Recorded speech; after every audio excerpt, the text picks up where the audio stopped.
નમસ્કાર વિદ્યાર્થી મિત્રો, ધોરણ 5 ગણિતમાં આપણે વિવિધ પ્રકારની સંખ્યાઓ વિશે જોઈશું. જેમ કે જો પ્રાકૃતિક સંખ્યાઓ, તો કે પ્રાકૃતિક સંખ્યાઓ કોને કહેવાય? તો કે જો 1 2 3 4 5 વગેરે ગણતરીની જે સંખ્યાઓ છે એ સંખ્યાઓને આપણે શું કહીએ છીએ? પ્રાકૃતિક સંખ્યાઓ કહીએ છીએ. આવી 1 2 3 4 5 એ પ્રાકૃતિક સંખ્યાઓ અસંખ્ય હોય છે અને આપણને એક એ સૌથી નાની પ્રાકૃતિક સંખ્યા છે, જ્યારે સૌથી મોટી પ્રાકૃતિક સંખ્યા મળે નહીં. કેમ કે પ્રાકૃતિક સંખ્યાઓ અનંત છે, અસંખ્ય છે, એટલે આપણને સૌથી મોટી પ્રાકૃતિક સંખ્યા મળશે નહીં. હવે પૂર્ણ સંખ્યાઓ કોની કહેવાય? તો કે પ્રાકૃતિક સંખ્યાઓ સાથે શૂન્યનો સમાવેશ કરીએ તો આપણને પૂર્ણ સંખ્યા મળે. જેમ કે જો 0 1 2 3 4 5 આમ આવી અનંત એટલે કે અસંખ્ય સંખ્યાઓ જે બધી છે એને શું કહેવાય? પૂર્ણ સંખ્યાઓ કહેવાય. હવે શૂન્ય જે છે એ સૌથી નાની પૂર્ણ સંખ્યા છે. હવે શૂન્ય અને પ્રાકૃતિક સંખ્યાઓ મળી પૂર્ણ સંખ્યાઓ બને છે. શૂન્ય અને પ્રાકૃતિક સંખ્યાઓ મળી પૂર્ણ સંખ્યાઓ બને છે. પ્રાકૃતિક સંખ્યાઓ તથા પૂર્ણ સંખ્યાઓ કે અસંખ્ય છે. હવે આ પૂર્ણ સંખ્યાઓ જે છે એનું આપણે સંખ્યા રેખા ઉપર કેવી રીતે નિર્દેશન કરવાનું એના વિશે જોઈએ. તો કે સંખ્યા રેખા એટલે કે કોઈ આપણે રેખા છે, બરાબર?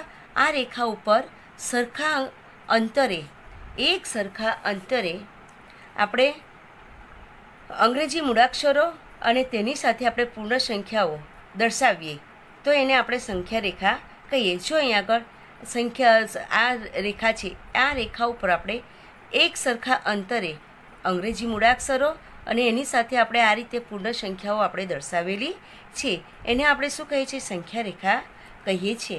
હવે અહીં આગળ જો સંખ્યા રેખા પર આપણે 0 1 3 5 8 અને 10નું નિરૂપણ આપણે કરવાનું છે. હવે અહીં આગળ સંખ્યા રેખા આપણને આપેલી છે. આ સંખ્યા રેખા ઉપર આપણે જે અંક આપેલા છે એને આપણે નિરૂપણ કરવાનું છે, એનું નિરૂપણ કરવાનું છે. તો નિરૂપણ કરવા માટે આપણે શું કરીશું? તો કે એને ઘટા બિંદુથી આપણે દર્શાવેલું છે. તો જો એ શૂન્ય, તો શૂન્યને આ રીતે ઘટા બિંદુથી દર્શાવ્યું. 1 છે તો 1ને પણ આ રીતે આપણે ઘટા બિંદુથી દર્શાવ્યું. ત્યાર પછી 3, પછી 5 8 અને 10 આ રીતે આપણે સંખ્યા રેખા ઉપર આપણે એનું જે બિંદુઓ આપેલા છે, જે અંક આપેલા છે એને આપણે ઘટા બિંદુથી દર્શાવેલા છે. હવે જો આપણે સંખ્યા રેખાની મદદથી નાની અને મોટી સંખ્યાની આપણે સમજ મેળવીએ. અહીં આગળ જો આપણે સંખ્યા રેખા લીધી છે, બરાબર? આ સંખ્યા રેખાની આ બાજુ આપણે જમણી બાજુ અને આ બાજુ ડાબી બાજુ, બરાબર? ડાબી બાજુ આવેલી સંખ્યા એ નાની સંખ્યા કહેવાય અને જમણી બાજુ આવેલી સંખ્યા એ કેવી કહેવાય? મોટી સંખ્યા કહેવાય. અહીં આગળ જો 3ની ડાબી બાજુએ, તો 3ની ડાબી બાજુએ કઈ સંખ્યા છે? તો કે 2 અને 1 છે, બરાબર? તો 3ની ડાબી બાજુએ આપણને 2 અને 1 એટલે કે 1 અને 2 સંખ્યાઓ છે. એવી જ રીતે 3 છે એ 2 કરતાં કેવી સંખ્યા કહેવાય? તો 3 એ જે છે 2 કરતાં કેવા કહેવાશે? મોટા કહેવાશે, બરાબર? એવી જ રીતે 5 એ 3 કરતાં કેવા કહેવાશે? તો કે જો 5 એ કઈ બાજુ છે? જમણી બાજુ છે, એથી 5 એ 3 કરતાં કેવા છે? મોટા છે, બરાબર? મોટી સંખ્યા કહેવાશે. હવે 6થી નાની પૂર્ણ સંખ્યાઓ કઈ બાજુ છે? બરાબર? હવે 6થી નાની પૂર્ણ સંખ્યાઓ એટલે કે આ બાજુ ડાબી બાજુ, બરાબર? તો 6થી નાની પૂર્ણ સંખ્યાઓ ડાબી કઈ છે? તો કે જો 5 4 3 2 અને 1 એ બધી 6થી નાની પૂર્ણ સંખ્યાઓ છે. હવે આપણે સંખ્યા રેખા પર શૂન્ય ગમે તે સ્થાને લઈ શકીએ. એટલે સંખ્યા રેખા ઉપર આપણે શૂન્ય ગમે તે સ્થાને આપણે લઈ શકીએ છીએ. ગમે એટલે કે આ બાજુ પણ લઈ શકીએ અથવા તો અહીંથી શરૂઆત કરીએ, અહીં પણ મૂકી શકીએ અને ત્યાં પછી 1 2 3 4 5 6 7 8 એ રીતને પણ મૂકી શકીએ છીએ. સંખ્યા રેખા પરની કોઈપણ બે પૂર્ણ સંખ્યાઓ પૈકી જે પૂર્ણ સંખ્યા ડાબી બાજુ આવેલી હોય તે પૂર્ણ સંખ્યા તે બેમાં કેવી હોય છે? નાની હોય છે. જ્યારે સંખ્યા રેખા પર કોઈપણ બે પૂર્ણ સંખ્યાઓ પૈકી જે પૂર્ણ સંખ્યા જમણી બાજુ હોય તે પૂર્ણ સંખ્યા કેવી હોય છે? મોટી હોય છે. શૂન્ય એ નાનામાં નાની પૂર્ણ સંખ્યા હોવાથી શૂન્યની ડાબી બાજુએ કોઈ પૂર્ણ સંખ્યા હોતી નથી, બરાબર? શૂન્ય એ કેવી છે? નાનામાં નાની પૂર્ણ સંખ્યા છે, એટલે કે શૂન્યની ડાબી બાજુએ કોઈ સંખ્યા હોતી નથી. હવે આપણે એકી સંખ્યા એટલે કે અયુગ્મ સંખ્યા, તો કે જો જે સંખ્યાનો એકમનો અંક 1, 3, 5, 7 કે 9 હોય તેવી સંખ્યાઓને આપણે એકી સંખ્યાઓ કહે છે. આ એકી સંખ્યાઓ એટલે કે અયુગ્મ સંખ્યાઓ. જો દાખલા તરીકે 11 છે, 13 છે, 123, 127, 319, 325 આવી બધી જે સંખ્યાઓ છે એને આપણે શું કહીએ છીએ? એકી સંખ્યા. બેકી સંખ્યા એટલે કે યુગ્મ સંખ્યા. તો કે જે સંખ્યાનો એકમનો અંક 2, 4, 6, 8 કે 0 હોય તેવી સંખ્યાઓને આપણી બેકી સંખ્યાઓ એટલે કે યુગ્મ સંખ્યાઓ કહીએ છીએ. દાખલા તરીકે 10 છે, 112, 216, 318, 514 વગેરે. એટલે કે જે સંખ્યાનો એકમનો અંક 0, 2, 6, 8 કે 4 હોય એને આપણે શું કહીએ છીએ? બેકી સંખ્યાઓ કહીએ છીએ. હવે આપણે જો પેટર્નની રમત એટલે કે ભાત ચિત્ર. બરાબર, પેટર્ન એટલે કે તમે જો સાડીની અંદર કે કોઈ ચાદરની અંદર તમે જેવી ડિઝાઇનો જુઓ છો, બરાબર, ફૂલની હોય છે, કેરીની હોય છે, આવી વિવિધ પ્રકારની ડિઝાઇનો તમે જુઓ છો. બરાબર, એ પ્રકારની અહીં આગળ જો પેટર્ન છે, આ એક જ બ્લોક છે. આ બ્લોકનો ઉપયોગ કરી જુદી જુદી આ કેવી રીતે 3 પેટર્ન બનાવી છે એ આપણે અહીં આગળ જો એક જ બ્લોકનો આ રીતે ઉપર એનો ઉપયોગ કરીને આ રીતે એક પેટર્ન બની, બીજી આ એક બ્લોકને આ રીતે ઊંધો અને છતો એ રીતે આ બીજી પેટર્ન બની.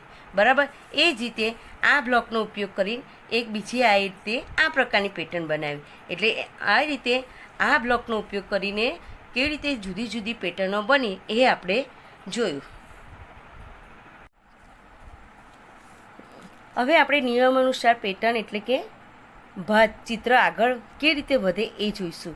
તો કે ઘડિયાળની કાંટાની દિશામાં ચિત્ર એક ચતુર્થાંશ બાજુ કેવી રીતે ફરશે એ આપણે જોઈએ. અહીં આગળ જો આ ફૂલ છે, ફૂલને આપણે એક ચતુર્થાંશ બાજુ ફેરવીશું ઘડિયાળની દિશામાં તો જે ફેરવતા એનું આ કઈ બાજુનું ચિત્ર આવશે? આ બાજુનું એનું ચિત્ર આવશે.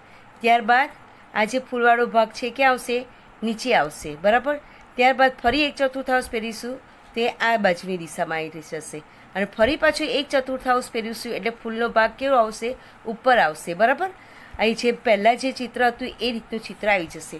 એવી જ રીતે આ એક નીચે એક આ ચહેરો છે, બરાબર ને, એને આ રીતે આપણે ફેરવીશું. બરાબર, તો એને આ બાજુ ફેરવીશું એટલે એક ચતુર્થાંશ ફેરવશે એટલે એનો આ ભાગ જે છે આંખોવાળો ભાગ એટલે આ બાજુ જશે. ત્યાર પછી આ બાજુ ફેરવીશું એક ચતુર્થાંશ એટલે આ બાજુ નીચેની તરફ આવશે. ફરી પાછું એને આ બાજુ ફેરવીશું, એક ચતુર્થાંશ ફેરવીશું એટલે એનો આ જે આંખોવાળો ભાગ છે એ કયો આવી જશે? આ બાજુ આવશે. અને ત્યાર પછી ફરી પાછું એક ચતુર્થાંશ ફેરવીશું એટલે જે પહેલાં જે ચિત્ર હતું એવું જ ચિત્ર પાછું અહીં આગળ આવી જશે. એ જ રીતે અહીં આગળ નીચે ફૂલનો ભાગ છે, ફૂલનું ચિત્ર છે. તો ફૂલનું ચિત્ર જે છે એને આપણે એક ચતુર્થાંશ ફેરવીશું એટલે કઈ બાજુ જશે? આ બાજુ, ઘડિયાળની કાંટાની આ બાજુ દિશામાં જશે. બરાબર, અહીં આવશે 90° એટલે એક ચતુર્થાંશ એટલે કે 90°. બરાબર, ફરી પાછું આ રીતે એને ફેરવીશું એટલે કે અહીં નીચેની તરફ આવશે અને ફરી આ બાજુ ફેરવીશું એટલે કે એ આ બાજુ તરફ આવશે અને ફરી પાછું એક ચતુર્થાંશ ફેરવીશું એટલે જેવી દિશામાં હતું એ રીતે આવી જશે. એટલે કે જો ઘડિયાળના કાંટા એટલે આ રીતે ઘડિયાળ છે. બરાબર, જો આ ઘડિયાળ છે. બરાબર, અહીં 12, અહીં આવશે 3, અહીં 6 અને અહીં આવશે 9. અહીંથી આ જે છે એ કેટલું અંતર કહેવાશે? એક ચતુર્થાંશ. આ કેવી રીતે? આ ઘડિયાળની કાંટા એક ચતુર્થાંશ એટલે કે 90°નું અંતર. કેટલું? 90°નું અંતર. બરાબર, હવે એ જ રીતે વસ્તુને 1/3 ફેરવીને આગળ વધારવી. 1/3 એટલે કે અડધી ફેરવવાની. વસ્તુને 1/3 આપણે ફેરવીશું એટલે શું થશે કે જે એને આખી ઊંધી થઈ જશે. હવે અહીં આગળ આ ચિત્ર છે એને આખું આપણે ઊંધું ફેરવીશું એટલે જે આ ઉપરનો ભાગ છે ક્યાં આવશે? નીચે આવશે અને નીચેનો ભાગ ક્યાં જશે? ઉપર જશે. એવી રીતે ફરી પાછા આપણે ફેરવીશું તો શું થશે? અહીં આગળ આ જે નીચેનો ભાગ છે એ ઉપર આવી જશે અને આ જે ઉપરનો ભાગ છે એ ક્યાં આવી જશે? નીચે આવી જશે. આ રીતે આગળ પેટર્ન આગળ વધારતા જવાનું છે. હવે એ જ રીતે આગળ વસ્તુને એક ચતુર્થાંશ ફેરવી પેટર્ન આગળ. અહીં ત્રિકોણ છે, ત્રિકોણ એક ચતુર્થાંશ ફેરવીશું ઘડિયાળની દિશામાં 90°. એટલે કે આ બાજુ આવશે. બરાબર, ત્યાર પછી એને ફરી પાછું નીચે એક ચતુર્થાંશ ફેરવીશું એટલે આ ત્રિકોણનો જે છે ભાગ ક્યાં આવશે? નીચે આવશે. બરાબર, ફરી પાછી એક ચતુર્થાંશ ફેરવીશું એટલે આ બાજુ આવશે. એમ કરતાં આગળ પેટર્ન આગળ વધતી રહેશે. હવે વસ્તુને 3 ચતુર્થાંશ ફેરવી પેટર્ન આગળ વધારે. 3 ચતુર્થાંશ ફેરવવાની એટલે કે જે ચિત્ર આપેલું છે એને 3 ચતુર્થાંશ ફેરવવાનું. એટલે કે અહીંથી ફરશે એટલે કે અહીંથી આ બાજુ આવશે, પછી નીચે જશે ને પછી અહીં આવશે. એટલે કે આ રીતે આ ચિત્ર આવશે, બરાબર. ત્યાર પછી ફરી આ ચિત્રને આપણે 3/4 ફેરવીશું એટલે આ રીતને આવશે. ફરી પાછું આ ચિત્રને આપણે 3/4 ફેરવીશું એટલે આ બાજુ થશે. અને ફરી પાછું આ ચિત્રને આપણે અહીંથી આમ 3/4 ફેરવીશું એટલે કે અહીંથી અહીં નીચે આ બાજુ અને આ બાજુ જે પહેલું જે ચિત્ર છે એ રીતનું પાછું ચિત્રમાં એ જ દિશામાં પાછું આવી જશે. એમ કરતાં પેટર્ન આપણે આગળ વધતા જવાનું છે. હવે જો અહીં ષટકોણ આપેલું છે, બરાબર. અહીં આગળ ઉદાહરણ આપેલા છે એ ઉદાહરણ પ્રમાણે તમારે નીચેના જે ષટકોણ આપેલા છે એની અંદર તમારે ખાલી જગ્યામાં જે ચોરસ છે એની અંદર તમારે અંક પૂરવાના છે. અહીં ઉદાહરણમાં જો પહેલું ઉદાહરણ છે, બરાબર. અહીં આગળ જો તો કે ગુણાકાર અને સરવાળાની પેટર્ન મુજબ આપણે ખાલી જગ્યા પૂર્ણ. અહીં આગળ 14 અને 7 છે, બરાબર. તો 14 સત્તા કેટલા થશે? 98, બરાબર. એવી જ રીતે અહીં આગળ જો 10 સત્તા 70, એવી જ રીતના 10 દુ 20, બરાબર. અહીં આગળ 13 દુ 26, બરાબર. 13 પંચા 65, 14 પંચા 70. આ રીતે જે ચોરસની અંદર છે એની અંદર તમારે આ જે બીજા આપ્યા છે એની અંદર તમારે પૂર્ણ કરવાની છે. આ આપણે ગુણાકારની છે. એ રીતે અહીં આગળ સરવાળાની છે. તો આપણે જો આ 17 અને 12નો સરવાળો કરશો તો કેટલો થશે? 29. તો જો 7 ને 2 9, 1 ને 1 2 એટલે 29. એવી જ રીતે 12 અને 15નો સરવાળો કરીશું તો કેટલો આવશે? આ ચોરસમાં મૂકવાનો 12 અને 15. તો કે જો 5 ને 2 7 અને 1 ને 1 2, 1 ને 1 2 એટલે કે 27. એવી જ રીતના 15 અને 14નો સરવાળો કરીશું તો કેટલો થશે? 29, બરાબર. એવી રીતે 14 અને 13નો સરવાળો કરીશું તો કેટલો મળશે આપણને? 27. અને 13 અને 16નો સરવાળો કરીશું તો આપણને કેટલો મળશે? 29. અને 16 અને 17નો સરવાળો કરીશું તો આપણને કેટલા મળ્યા? 6 7 13 3 વધી પડે 1 1 ને 1 2 ને 1 3 એટલે કેટલા થયા? 33. આ રીતને ગુણાકાર અને સરવાળાની પેટર્ન છે ઉપર ઉદાહરણમાં આપેલી છે એ રીતે તમારે આ રીતે ષટકોણમાં કરવાનું છે, બરાબર. આમાં જે ખાલી ચોરસ છે એ રીતે ભરવાના છે, બરાબર. અહીં આગળ આપેલું છે જો અહીં આગળ 11 સત્તા કેટલા છે? 77, બરાબર. એવી રીતે 13 સત્તા કેટલા થાય? તો કે 91, બરાબર. એ જ રીતે 13 પંચા કેટલા થશે? તો કે 65. એવી રીતે 15 પંચા કેટલા થશે? 75. કેટલા થાય? 75. 15 ચોક 60 અને 11 ચોક કેટલા થશે? 44. એવી રીતે અહીંયા આગળ સરવાળાની છે, બરાબર. તો કે જો 12 ને 4 કેટલા છે? 16 થાય, બરાબર. એવી રીતે આ બાકીના અહીં જે આપેલા છે એ રીતે કરવાના. તો 19 ને 4 કેટલા થશે? તો કે 9 ને 1 10 ને 3 13 3 વધી પડે 1 એટલે 23. એવી રીતે 19 ને 6, બરાબર. આવી રીતે બીજા છે એ તમારે પૂર્ણ કરવાના છે, બરાબર. હવે અહીં આગળ જો બીજું છે પેટર્ન પૂર્ણ કરતાં સંબંધિત આકાર સાથે એને જોડવાના છે. અહીં આગળ પેટર્નના અહીં આગળ આવી જુદા જુદા આકારો આપેલા છે એને આધારે તમારે આ રીતે એને આકારો સાથે જોડી દેવાના છે, બરાબર. અહીં આગળ જો પહેલાં એની અંદર છે ચોરસ છે, ગોળ છે, ચોરસ છે, ગોળ, ચોરસ, ગોળ, ચોરસ. પછી હવે ચોરસ પછી શું આવે? તો કે ગોળ આવે. એટલે કે આને એકને ક્યાં સુધી આપણે જોડવાનું છે? આ રીતે ડી સાથે.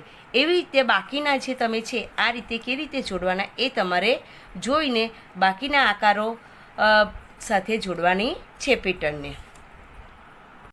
હવે જો સૂચના મુજબ કરો એટલે કે સંખ્યાઓની પેટર્ન આપણે ભાત.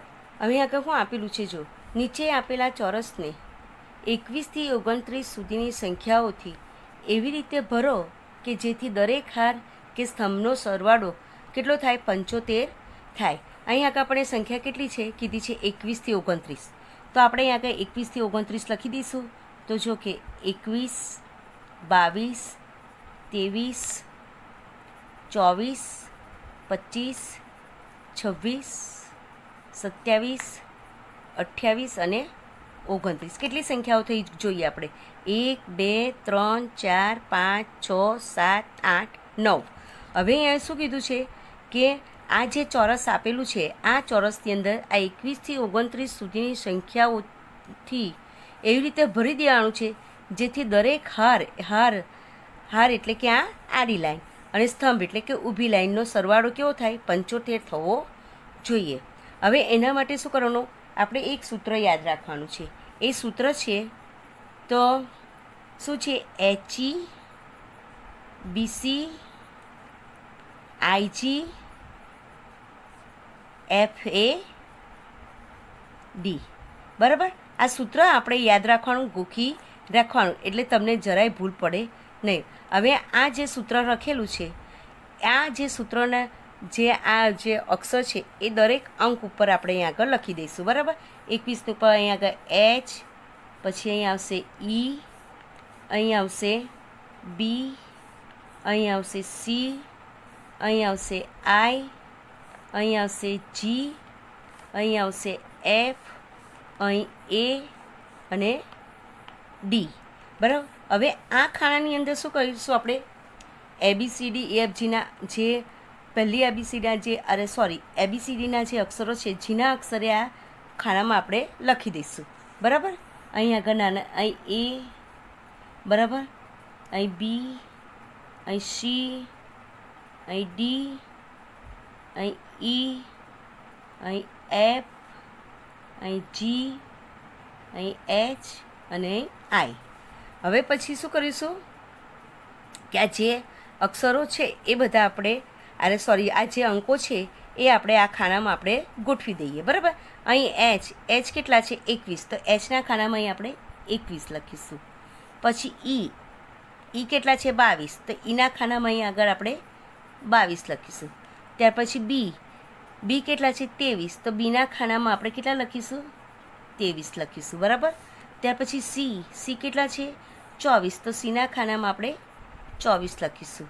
ત્યાર પછી I કેટલા છે? 25, તો Iના ખાનામાં આપણે 25 લખીશું. બરાબર, ત્યાર પછી G કેટલા છે? 26, કેટલા છે? 26, તો Gના ખાનામાં આપણે કેટલા લખીશું? 26. ત્યાર પછી F કેટલા છે? 27, તો Fના ખાનામાં આપણે કેટલા લખીશું? 27. ત્યાર પછી A કેટલા છે? 28, તો અહીં એમાં કેટલાના? એના ખાનામાં અહીં 28. ત્યાર પછી D કેટલા છે? 29, તો અહીં Dના ખાનામાં અહીં આગળ 29. હવે જો આપણે બધી જ હારનો અને બધા જ એનો આપણે સરવાળો કરીએ, તો પહેલાં આપણે હારનો સરવાળો કરીએ. બરાબર, અહીં આગળ જો 9 2 11 ને 4 કેટલા થશે? 15, 15 નો 5 વધી પડી 1, 2 ને 1 3, 3 ને 2 5 ને 2 7.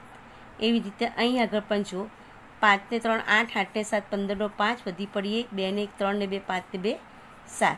એ રીતે આ બાજુ પણ જો 8 ને 1 9, 9 6 કેટલા થશે? 15, 15 નો 5 વધી પડી 1, 2 ને 1 3 ને 2 5 ને 2 7. બરાબર, આ સ્તંભનો સરવાળો 75.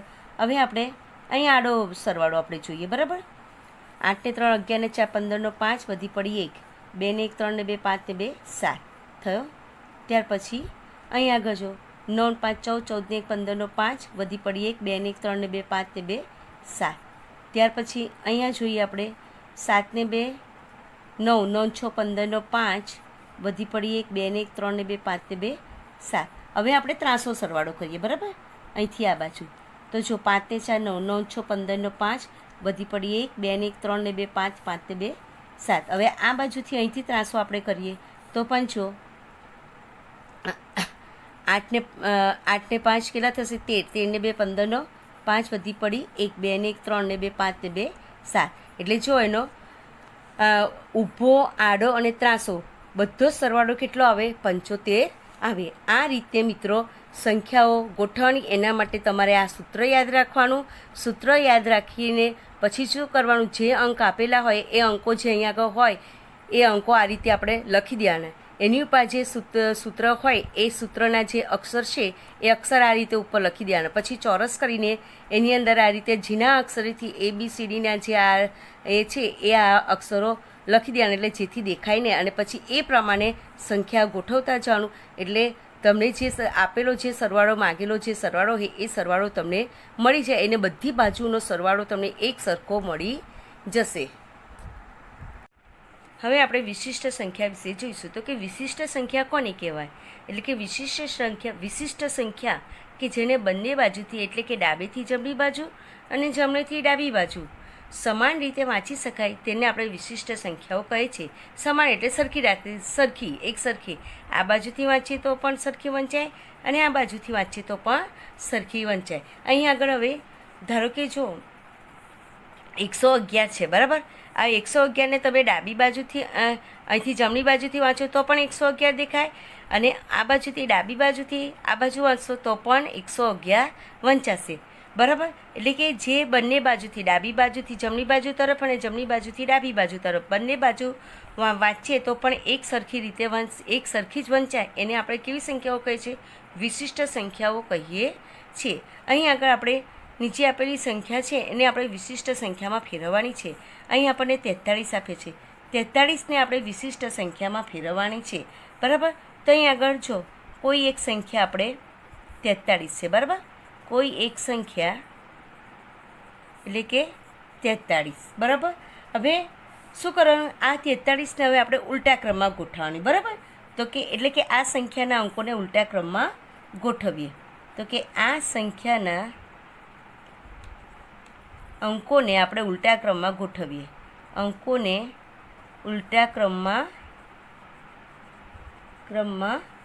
ગોઠવતા કેટલા થશે? હવે આના ઉલટા અહીં આગળ એટલે કે એકમનો અંક દશકના સ્થાને, દશકનો અંક એકમના સ્થાને, બરાબર. તો અહીં આગળ કઈ સંખ્યા બનશે? આપણને મળશે 34. હવે શું કરવાનું? આ બે જે સંખ્યાઓ મળી એનો આપણે સરવાળો કરવાનો, બરાબર. તો કે 4 ને 3 7 અને 4 ને 3 7, એટલે કે શું કર્યું? આ બે સંખ્યાઓના અંકોનો સરવાળો કર્યો. તો કે આ બે સંખ્યાઓના અંકોનો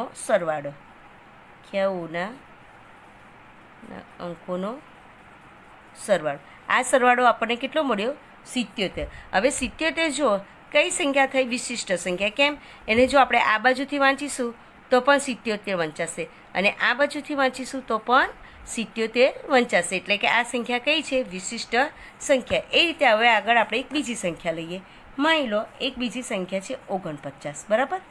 હવે અહીંયા આપણે લખીએ કોઈ એક સંખ્યા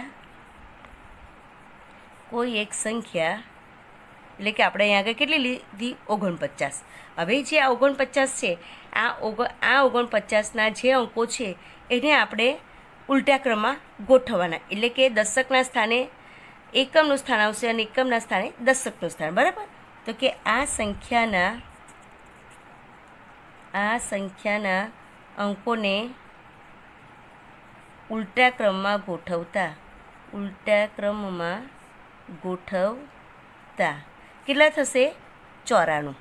કેટલા મળ્યા? 94. હવે આ બંને સંખ્યાઓના અંકોનો શું કરવાનો? સરવાળો કરવાનો. તો કે આ બે સંખ્યાઓના અંકોનો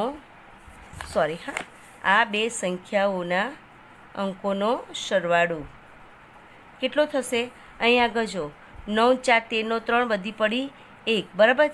9 ને 1 10 ને 4 14. હવે અહીં આપણને કેટલા મળ્યા? 143 મળ્યા. હવે 143 એ વિશિષ્ટ સંખ્યા નથી. હવે એને આપણે શું કરવું પડશે? હવે આગળ પાછું આ રીતે આગળ વધવું પડશે, બરાબર. એટલે અહીં આગળ જો કે આ સંખ્યા કઈ છે? વિશિષ્ટ સંખ્યા નથી. આ સંખ્યા વિશિષ્ટ સંખ્યા નથી. આ સંખ્યા એટલે કઈ સંખ્યા? 143. તેથી શું કરવું પડે? તેથી આ જ રીતે આપણે આગળ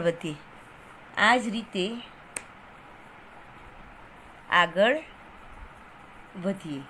બરાબર. હવે અહીં આગળ કઈ એક સંખ્યા? અહીં આગળ 143. હવે શું કરવાનું કે હવે 143ના અંકોને આપણે કેવા કરવાના? ઉલટા ગોઠવાના, બરાબર ને. હવે આ સંખ્યાના અંકોને ઉલટા ક્રમમાં ગોઠવતા એટલે શું કરવાનું? આ એકમનું સ્થાન છે એ દશકના સ્થાને આવશે, એકમનું સ્થાન છે એ 100ના સ્થાને આવશે, અને 100નું સ્થાન કયું થશે? અહીં આગળ એકમના સ્થાન. દશકનું સ્થાન છે ત્યાંનું ત્યાં રહેશે. એટલે અહીં આગળ શું? ઉલટા ક્રમમાં ગોઠવીશું. એટલે અહીં આગળ 3 થશે, બરાબર. અહીં 4 તો અહીં અને અહીં આગળ 1. એટલે કેટલી સંખ્યા મળી આપણને? 341 મળી. હવે આ બંને સંખ્યાનો અંકોનો આપણે સરવાળો કરીએ, બરાબર. 3 ને 1 4, 4 ને 4 8, 3 ને 1 4, બરાબર. બંને સંખ્યાઓના અંકોનો સરવાળો કરતા બંને સંખ્યાઓના અંકોનો સરવાળો હવે કઈ મળે 484. હવે 484 જો બંને બાજુથી એક સમાન જ વંચાશે. આ બાજુથી વાંચીશું તો પણ 484 અને આ બાજુથી વાંચીશું તો પણ 484. એટલે 484 કેવી સંખ્યા કહેવાય? વિશિષ્ટ સંખ્યા કહેવાય. તો કે 484 એ વિશિષ્ટ સંખ્યા છે. હવે આપણે વિસ્મયકારક સંખ્યાઓ જોઈએ. બરાબર? તો કે હવે જો કોઈ એક સંખ્યા આપણે લઈએ, ધારો કે આપણે કોઈ એક સંખ્યા 10 લીધી, તેના બમણા કરો. બમણા એટલે કે ડબલ, એટલે એને 2 વડે ગુણો 10ને, તો 10 ગુણ્યા 2 એટલે કેટલા મળે? 20. તેને 5 વડે ગુણો. 5 વડે એટલે કોને? તો કે આ 20 ને 5 વડે ગુણીએ તો 20 ગુણ્યા 5 કેટલા મળ્યા? 100. હવે આ તમારા જે જવાબને છે ને 10 વડે ભાગો, એટલે કે 100 ને 10 વડે 100 ભાગ્યા 10 એટલે કેટલા મળ્યા? 10. એટલે કે હવે જો અહીં આગળ આપણું જે જવાબમાં આપણે ઉંમરના વર્ષ આપણને પાછા મળ્યા. કોઈ એક સંખ્યા આપણે લીધી 10 વર્ષ, 10 લીધા. બરાબર? એ આપણને 10 પાછો જવાબ મળ્યો. અહીં આગળ બીજું એક આપણે લઈએ. કોઈ એક સંખ્યા આપણે માની લો આપણે લઈએ કોઈ એક સંખ્યા 5 લઈ લઈએ. ચલો, તેના બમણા કરો એટલે કે 5 ગુણ્યા 2 કેટલા થયા? 10. હવે તેના બમણા કરો એટલે કે કોના? 10ના. 10ના બમણા કર્યા તો કેટલા મળ્યા? 10 દુ 20. હવે મળતા જવાબને તમે લીધેલી સંખ્યામાં ઉમેરો. એટલે તમે જે આ મળતા જવાબમાં તમે લીધેલી સંખ્યામાં ઉમેરો. આપણે કેટલી સંખ્યા લીધેલી છે? 5. બરાબર? તો 20 વત્તા 5. હા, બરાબર. હવે ઉમેરો એના બરાબર કેટલા મળ્યા આપણને? 25 મળ્યા. હવે ફરીથી બમણા કરો એટલે કે 25 ગુણ્યા 2 કરો તો કેટલા મળ્યા આપણને? 50 મળ્યા. હવે તેને 10 વડે ભાગો એટલે કે 50ને આપણે 10 વડે ભાગવાના. બરાબર? 50 ભાગ્યા 10. હવે 50ને 10 વડે ભાગીશું એટલે કેટલા મળશે? 5 પડશે. એટલે જે આપણી જે સંખ્યા હતી આપણે જે લીધી હતી એ આપણને પાછી મળી ગઈ. બરાબર? એવી જ રીતે તમારી મિત્રની જેટલી ઉંમર હોય એ રીતે તમારા મિત્રની ઉંમર તમારે લેવાની. પછી તેના બમણા કરવાના. પછી જે આવે એને આપણે 5 વડે ગુણો. પછી જે 5 વડે ગુણતા જે જવાબ આવે એને 10 વડે ભાગો. અને પછી શું મળે છે જવાબમાં એ તમારે લખવાનું છે. આ તમારી જાતે સ્વપ્રયત્ન કરવાનું છે. હવે જો નીચેની પેટા નિયમાનુસાર આગળ વધારી ખાલી જગ્યા પૂરવાની છે. અહીં આગળ જો ગુણાકારની પેટર્ન છે એટલે કે આપેલી સંખ્યાને એની એ સંખ્યા વડે ગુણવાથી ગુણનફળ કેવી રીતે મળે છે અને કેવી રીતે પેટર્ન આગળ વધે છે એ આપણે જોવાનું. તો અહીં આગળ જો 1 ગુણ્યા 1 એટલે 1ને 1 વડે ગુણીએ તો કેટલા મળે? 1. એવી રીતે 11 ગુણ્યા 11 તો 11ને 11 વડે ગુણવાથી કેટલા મળે છે? 121. એવી રીતના 111 ગુણ્યા 111 તો આપણને કેટલા મળ્યા? 12,321. એ જ રીતે 1111 ગુણ્યા 1111 તો આપણને કેટલા મળ્યા? 12,34,321. આ રીતે પેટર્ન આગળ વધશે. એ જ રીતે બીજામાં છે કે જો 5ને 5 વડે જ ગુણવાથી તો 5ને 5 વડે ગુણીએ તો કેટલા મળ્યા? 25. એવી રીતે અહીં આગળ છે 55ને 5 વડે ગુણીએ તો કેટલા મળ્યા? 275. એવી રીતે 555ને 5 વડે ગુણીએ તો કેટલા મળશે આપણે જોઈએ. બરાબર? 5 × 25 નો 5 વધી પડી 2, 5 × 25 ને 2 27 નો 7 વધી પડી 2, 5 × 25 ને 2 27. એટલે આપણને કેટલા મળ્યા? 2,775. એ રીતે આગળ કેવી રીતે 5,555 ગુણ્યા 5 એ રીતે 55,555 ગુણ્યા 5 એમ કરીને આગળ પેટર્ન વધતી જશે. અહીં આગળ ત્રીજી પેટર્ન કેવી રીતના છે કે કૌંસમાં આપેલા છે 9 - 1 ભાગ્યા 8. બરાબર? તો કે પહેલાં 9 - 1 છે એટલે 9માંથી 1 બાદ કરીએ તો આપણને કેટલા મળશે? 8 મળ્યા. બરાબર? હવે આ 8ને 8 વડે ભાગવાના છે એટલે કે 8 ભાગ્યા 8 બરાબર કેટલા મળ્યા? 1. બરાબર? એવી જ રીતે અહીં આગળ 98માંથી 2 બાદ કરવાના છે. કેટલા? 2 બાદ. તો 98માંથી 2 બાદ કરીએ તો કેટલા મળે આપણને? 96. આ 96ને આપણે 8 વડે ભાગીએ તો 96ને 8 વડે ભાગવાથી કેટલા મળે આપણને? 12 મળે. બરાબર? એવી રીતે આ 987માંથી કેવી રીતે 987માંથી 3 બાદ કરવાના એટલે કે 987માંથી 3 જશે એટલે કેટલા મળશે? 984. બરાબર? આ 984ને આપણે 8 વડે ભાગીએ તો આપણને કેટલા મળશે? 123. એવી જ રીતે 9,876માંથી 4 બાદ કરો અને એને 8 વડે ભાગો. એ જ રીતે 98,765માંથી 5 બાદ કરો અને એને 8 વડે ભાગો. એ રીતે આગળ ક્રમશઃ આ રીતે પેટર્ન આગળ વધતા જવાનું છે. બરાબર. હવે આપણે આગળ વિચારેલી સંખ્યા કઈ છે તે જાણ. વિચારેલી એટલે કે ધારેલી. બરાબર. અહીં આગળ એક સંખ્યા છે, અહીં આપ્યું છે ઉદાહરણ તરીકે તે 100ના અડધા કરતાં મોટી છે. એટલે 100ના અડધા કરતાં મોટી એટલે 100ના અડધા કેટલા થાય? 50. એટલે કે 50થી મોટી. બરાબર. પછી તે 7ના 10 ગણાથી મોટી, તે 7ના 10 ગણાથી મોટી અને 8ના 10 ગણાથી નાની છે. 7ના 10 ગણા એટલે કેટલા થશે? 70. બરાબર. 7ના 10 ગણા એટલે 70, એટલે કે 70થી મોટી. અને 8ના 10 ગણા એટલે કેટલી થશે? 80, એટલે કે 80થી નાની છે. 70થી મોટી છે અને 80થી નાની છે. તેનો દશકનો અંક એકમના અંક કરતાં 3 વધારે છે. હવે તેનો દશકનો અંક શું છે? તેનો દશકનો અંક એકમના અંક કરતાં 3 વધારે છે. હવે અહીં આગળ આપણને ખ્યાલ તો આવી ગયો કે આ 70 કરતાં મોટી હોય અને 80 કરતાં નાની હોય, એટલે કે એનો દશકનો અંક તો કેટલો હશે? 7 જ હશે. બરાબર. તો તેનો દશકનો અંક એકમના અંક કરતાં 3 વધારે છે. એટલે કે એકમનો અંક કયો હશે એનો? તો કે એકમના અંક કરતાં 3 વધારે છે. તો અહીં આગળ 4 હશે તો દશકનો અંક અહીં આગળ વધી ગયો ને. 4 એટલે 3 વધ્યા ને અહીં આગળ દશકનો અંક. એકમનો અંક 4 છે અને દશકનો અંક 3 વધારે છે એટલે 7 થયા. હવે આ બંનેનો સરવાળો આપણે કરીએ તો કેટલો મળે? 11 થાય. તો આપણે જો 7 ને 4 કેટલા થશે? 11 થશે. એટલે એ સંખ્યા આપણને કઈ મળી? 74 આપણને મળી. કેટલી મળી? 74 મળી. હવે હવે બીજી એક સંખ્યા આપણે લઈએ કે જે તે 100ના અડધા કરતાં મોટી છે. એટલે કે 100ના અડધા કરતાં મોટી છે. તે 8ના 10 ગણાથી મોટી અને 9ના 10 ગણાથી નાની છે. 8ના 10 ગણા એટલે કેટલા થશે? 80. બરાબર. એટલે 80થી મોટી અને 9ના 10 ગણા એટલે કે 90. એટલે કે 80થી મોટી અને 90થી નાની છે.